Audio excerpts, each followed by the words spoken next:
Australia has proposed a stricter law that will prevent former military members from providing unauthorized military training to foreign troops. Sheina Selim has the details.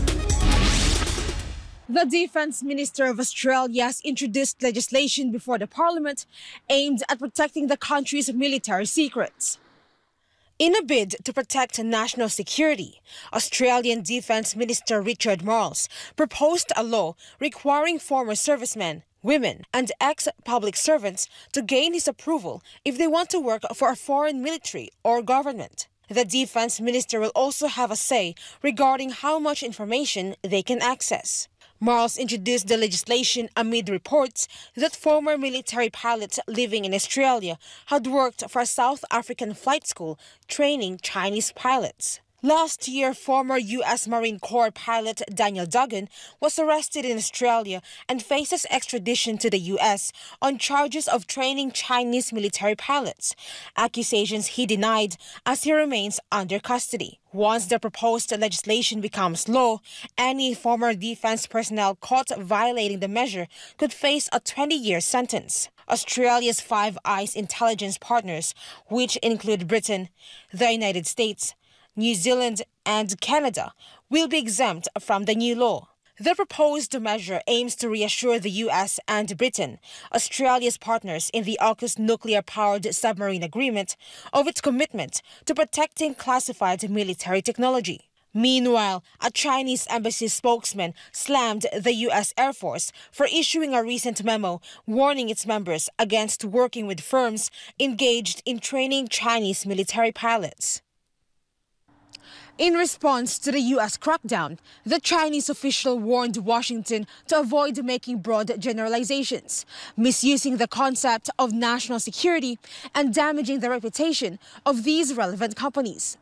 Reporting from New South Wales, this is Sheina Selim, SMNI News, Australia. The United States was warned that it may feel the effect of its own chip exports restrictions that it implemented against China.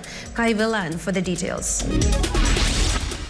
A Chinese Commerce Ministry spokesman warned that U.S. restrictions on selling advanced semiconductor chips to China benefits no one and will eventually backfire. The remarks came as U.S. Commerce Secretary Gina Raimondo said earlier this month that the United States will continue to export billions of dollars of less sophisticated chips to China, but never its most powerful ones. To this, Chinese Commerce Ministry spokesman He Yadong said that this move will hurt the U.S. companies more. 我们注意到了相关的报道，美方限制对华出口芯片的相关措施，违背市场规律，割裂全球半导体市场。这不仅损害中国企业的正当权益，也严重影响了包括美国企业在内的全球半导体企业的利益。中国是全球最大的半导体市场。 对中美半导体产业经贸往来人为设限，损人不利己。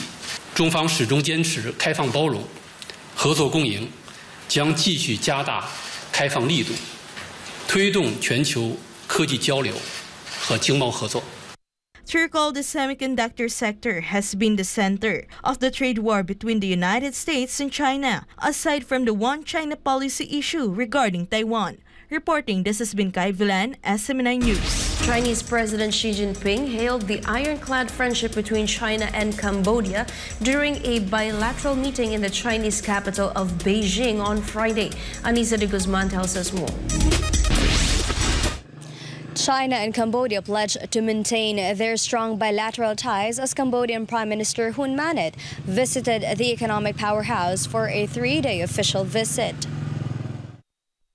The trip marks Hun Manet's first official trip abroad as Prime Minister since succeeding his father as the new leader of Cambodia in August.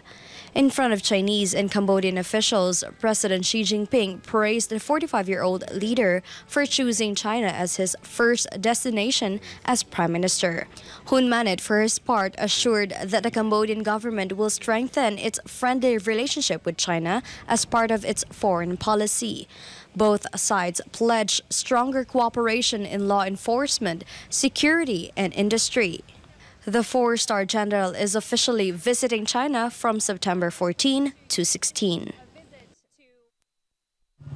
Cambodia and China's friendly ties endured for the past 65 years, which became stronger under the leadership of former Cambodian Prime Minister Hun Sen. Di siya Nanisa de Guzman rangan Chakuntep Hanakon, SMNI News, Protetai, Sawadika. The leader of a well-known political party in Thailand resigned from his post months after winning the general elections but was unable to form a government due to opposition from conservative legislators. Chatmongkon Pizamay goes on reports. Pithalim Jalanrat officially stepped down as leader of the Progressive Move Forward Party on Friday amid failed attempts to get elected as the 30th Prime Minister of Thailand. The Constitutional Court suspended him from his MP duties pending its ruling on whether he violated the law by running for office while holding shares in a now-defunct media company owned by his family. The suspension banned him from being elected as Prime Minister and as opposition leader. As a result, he decided to resign so that another member of the parliament would be able to fulfill the duties of an opposition leader, which he described as necessary in the parliamentary system due to its role in performing checks and balances in the government and pushing for changes that are missing from the government's policy. He led the Move Forward Party from March 14, 2020 to September 15, 2023. The 43-year-old promised to make changes in the constitution, particularly the less major state law, once he became the prime minister, which caused him to be blocked by legislators supporting the military and the royal family.